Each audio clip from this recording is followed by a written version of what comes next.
Selamat datang di Geografi Channel. Kali ini kita akan bahas mengenai unsur-unsur cuaca. Cuaca dan iklim. Kita harus mengetahui terlebih dahulu perbedaan antara cuaca dan iklim. Perbedaannya terletak pada variabel waktu dan wilayah. Di sini dikatakan cuaca memiliki waktu yang singkat atau cepat, sedangkan iklim memiliki waktu yang lama. Maksudnya, ketika pagi hari kita melihat cuaca cerah, bisa jadi nanti siang sudah hujan atau mendung. Berbeda dengan iklim berganti musiman. Jika di Indonesia, iklim berganti setiap 6 bulan sekali. Kemudian cuaca memiliki wilayah yang sempit. Artinya cakupan wilayah cuaca adalah sempit. Misalkan pada kota A terjadi hujan lebat, belum tentu di kota B juga terjadi hujan, bisa saja di sana cerah. Berbeda dengan iklim cakupannya luas. Jika diterapkan di Indonesia, iklim mencakup seluruh wilayah yang ada di Indonesia. Jadi, perbedaannya terletak pada waktu dan wilayah. Kemudian ada unsur-unsur cuaca, yaitu ada temperatur, tekanan udara, angin, awan, kelembapan, dan curah hujan. Yang pertama adalah temperatur. Temperatur udara ialah derajat panas dan dingin udara, atau kita lebih sering mengenalnya dengan suhu udara. Adapun faktor-faktor yang mempengaruhi tinggi rendahnya temperatur udara, yaitu sudut datang sinar matahari, cerah tidaknya cuaca atau banyak sedikitnya awan, lama penyinaran matahari, letak lintang, dan ketinggian tempat. Yang pertama adalah sudut datang sinar matahari. Jadi, semakin tegak sudut datang sinar matahari, maka energi panas yang diterima semakin besar. Contohnya ketika matahari siang, maka dia akan tegak lurus dengan objek yang ada di bawahnya. Jadi akan memberikan energi panas yang lebih besar daripada matahari pagi dan matahari sore. Kemudian cerah tidaknya cuaca atau banyak sedikitnya awan. Semakin cerah, energi yang sampai ke permukaan bumi semakin banyak. Misalnya ada pada contoh di gambar. Ketika yang terkena sinar matahari, maka akan memiliki suhu lebih tinggi atau energinya akan lebih tinggi daripada wilayah sekitarnya yang tidak terkena sinar matahari yang memiliki suhu lebih rendah. Kemudian lamanya penyinaran matahari. Daerah yang lebih lama menerima radiasi, maka daerah tersebut akan semakin panas. Selanjutnya adalah letak lintang. Makin dekat dengan ekuator atau daerah khatulistiwa, suhu udara semakin panas. Oleh karenanya, pada daerah khatulistiwa memiliki iklim tropis, kemudian semakin mendekati lintang tinggi naik menjadi iklim subtropis, iklim sedang, dan iklim dingin. Dan selanjutnya adalah ketinggian tempat. Semakin mendekati daerah pantai, maka suhu akan semakin panas, atau suhu di daerah pegunungan semakin dingin. Semakin tinggi wilayah memiliki suhu udara yang semakin rendah. Masih di temperatur, udara bersifat diatermal, artinya udara dapat melewatkan panas. Setelah panas matahari sampai ke permukaan bumi, panas ini memanaskan udara di sekitarnya. Dan udara dapat memanas karena beberapa proses, misalnya ada karena konveksi, adveksi, turbulensi, dan konduksi. Kita bahas satu persatu. Yang pertama adalah konveksi. Konveksi adalah pemanasan secara vertikal. Penyebaran panas ini terjadi akibat adanya gerakan udara secara vertikal, sehingga udara di atas yang belum panas akan memanas karena pengaruh udara di bawahnya yang sudah panas. Bisa kalian cermati pada ilustrasi gambar yang ada di slide ini, di mana pada lingkaran merah udara memanas secara vertikal naik ke atas, jadi ini termasuk konveksi. Kemudian ada adveksi. Adveksi adalah penyebaran panas secara horizontal. Berbeda dengan konveksi, adveksi penyebaran panas secara horizontal. Penyebaran panas ini terjadi akibat gerakan udara panas secara horizontal dan menyebabkan udara di sekitarnya menjadi panas. Kemudian ada turbulensi. Turbulensi adalah penyebaran panas secara berputar-putar.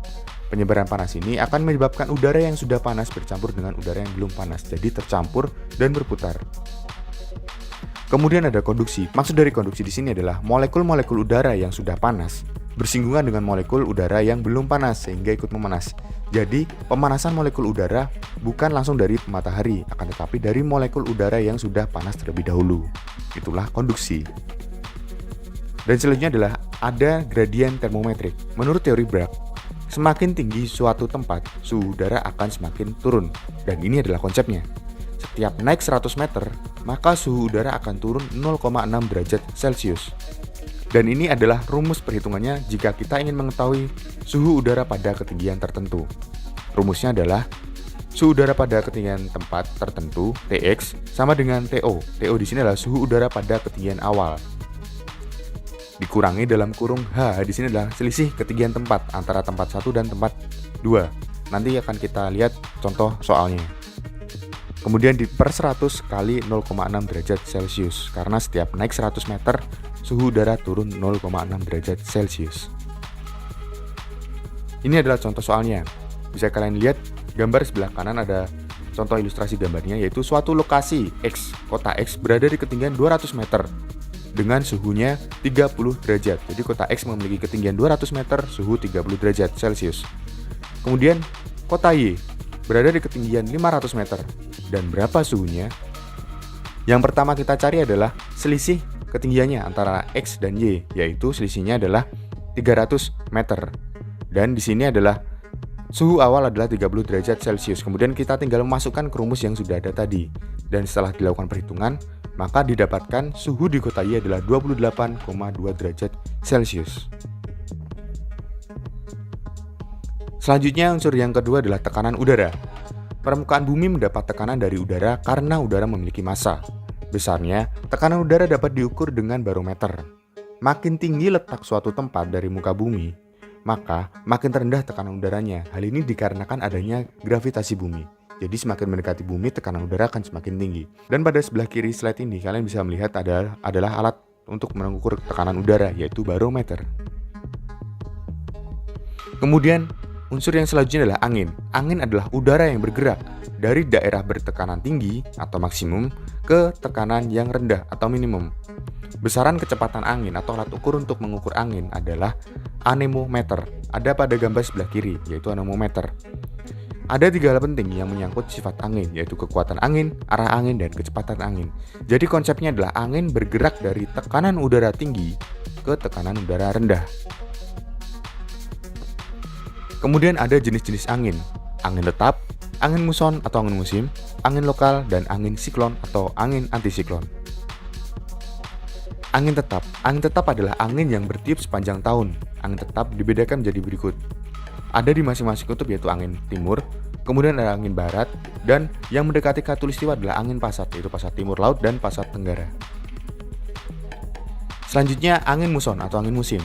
Angin muson atau angin musim adalah angin yang bertiup atau berembus secara periodik, berganti arah setiap setengah tahun sekali atau setiap 6 bulan sekali. Dan ini yang mempengaruhi musim di Indonesia. Ada 2 angin muson, yaitu muson timur dan muson barat. Yang pertama adalah angin muson timur. Bisa kalian lihat pada gambar. Terjadi pada bulan April hingga bulan Oktober, bergerak dari arah timur atau dari benua Australia menuju Indonesia, dan ini menyebabkan musim kemarau. Kenapa bisa terjadi musim kemarau? Karena ketika angin melewati benua Australia yang didominasi oleh gurun, angin tersebut tidak membawa banyak uap air, artinya angin tersebut bersifat kering atau angin kering, sehingga ketika sampai di Indonesia menyebabkan musim kemarau karena angin kering dari benua Australia. Selanjutnya angin muson barat. Bergeraknya dari arah barat tak melewati Laut Cina Selatan, terjadi pada bulan Oktober hingga April, menyebabkan musim hujan. Mengapa dapat menyebabkan musim hujan? Karena ketika melewati Laut Cina Selatan, angin tersebut membawa banyak uap air, dan ketika sampai Indonesia akan menyebabkan musim hujan, karena anginnya banyak mengandung uap air. Selanjutnya angin lokal. Angin lokal adalah jenis angin yang hanya berhembus di wilayah-wilayah dan waktu tertentu. Adapun contohnya seperti angin darat, laut, lembah, gunung, dan fon. Kita kembali ke prinsip dasar pergerakan angin. Jadi angin ini bisa bergerak karena adanya 2 faktor, yaitu adanya suhu dan tekanan. Angin bergerak dari suhu rendah ke suhu tinggi atau dari tekanan tinggi ke tekanan yang rendah. Ini adalah konsepnya, konsep pergerakan angin. Yang pertama adalah angin darat dan angin laut. Angin laut terjadi ketika pagi hari, yaitu dari laut ke darat. Jadi penamaan angin adalah sesuai asal berhembusnya angin. Ketika berhembus dari laut, maka dinamakan angin laut, dan ketika berhembus dari darat, dinamakan angin darat.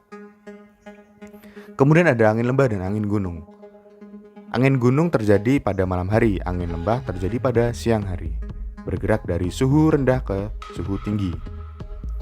Kemudian ada angin fon. Angin fon merupakan angin yang sifatnya jatuh atau turun, kering dan panas, atau bisa dikatakan sifatnya merusak karena uap air yang dibawa angin diturunkan sebagai hujan di lereng gunung yang berhadapan dengan daerah datangnya angin. Jadi angin fon ini sifatnya kering. Dan contohnya misalnya ada angin Wambrau dari Biak, angin Bahorok dari Deli, angin Kumbang dari Cirebon, angin Gending dari Pasuruan, dan angin Berubu dari Makassar. Selanjutnya adalah angin siklon dan antisiklon. Daerah depresi adalah daerah yang bertekanan minimum dikelilingi oleh daerah yang bertekanan maksimum, dan ini disebut angin siklon. Jadi angin siklon adalah angin dengan pusat tekanan minimum. Itu adalah angin siklon. Sedangkan angin antisiklon adalah angin yang dikelilingi oleh tekanan minimum dan arah pergerakannya keluar, sedangkan siklon arah pergerakannya berputar ke dalam. Unsur selanjutnya adalah awan.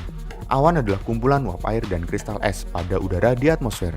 Awan terjadi karena adanya pengembunan atau pemadatan uap air yang terdapat di udara setelah melampaui keadaan jenuh. Kondisi awan dapat berupa cair, gas, atau padat dan sangat dipengaruhi oleh keadaan suhu. Dan berikut adalah jenis-jenis awan. Awan dibedakan berdasarkan ketinggiannya, ada awan rendah, menengah, dan awan tinggi.